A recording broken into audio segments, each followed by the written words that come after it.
merci de partout où vous nous suivez, vous qui avez eu l'opportunité de suivre cette émission, que Dieu vous bénisse. Merci à vous qui nous écrivez de partout, car vous êtes bénis à travers cette émission. Vous nous écrivez de partout, vous nous appelez.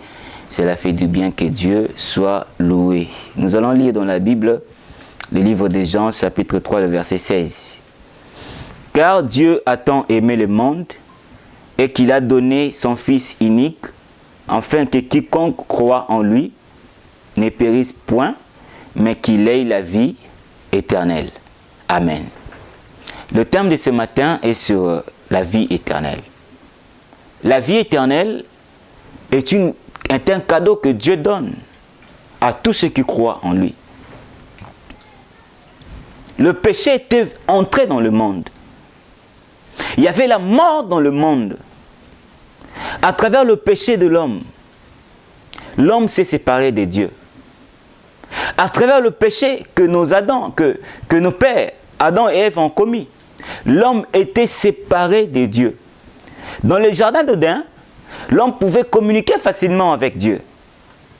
L'homme pouvait parler à Dieu à tout moment. L'homme pouvait sentir la présence de Dieu. Mais lorsque l'homme a péché, il s'est séparé de Dieu. Le péché s'est installé. Le péché a couvert l'homme.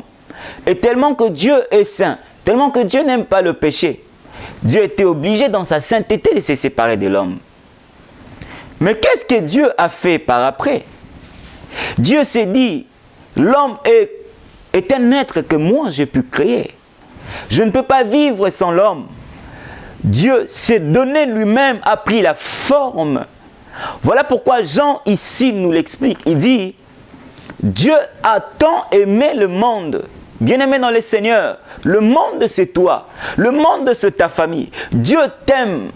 Il veut te sauver, mon frère. Dieu aime ta famille. Il veut sauver ta famille. Il veut sauver ta femme. Il veut sauver tes enfants. Il veut sauver. Voilà pourquoi il t'envoie cette parole ce matin. Il veut sauver. C'est parce qu'il t'aime. La Bible dit, il a donné son Fils unique. Le Fils de Dieu est unique. Et Dieu l'a donné en rançon pour nous. Le Fils de Dieu représente la vie que Dieu a donnée pour nous. Dieu t'aime. Voilà pourquoi aujourd'hui il t'envoie ses fils. Ses fils aujourd'hui, c'est sa parole. Sa parole qui se présente devant ta vie, c'est le Fils de Dieu. Accepte cette parole qui est prêchée et tu seras sauvé. La Bible déclare, enfin que quiconque croit en lui, qu'il ne périsse point. Aujourd'hui, Jésus est en train de frapper à ta porte. Il ne veut pas, mon frère, ma soeur, toi qui me regardes. Jésus est en train de frapper à ta porte. Donne-lui l'accès de pénétrer ton cœur. Et il t'amène la vie aujourd'hui. Amen. La Bible déclare, enfin que quiconque croit en lui ne périsse point. Le salut dans la vie des hommes n'est pas quelque chose de rituel, mais le salut c'est quelque chose de la croyance, de la foi.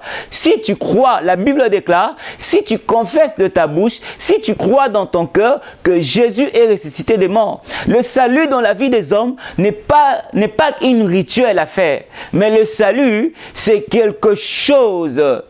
C'est quelque chose de foi. Est-ce que tu as le Fils? La Bible déclare, celui qui a le Fils a la vie. Bien-aimé, possède Jésus et tu auras la vie.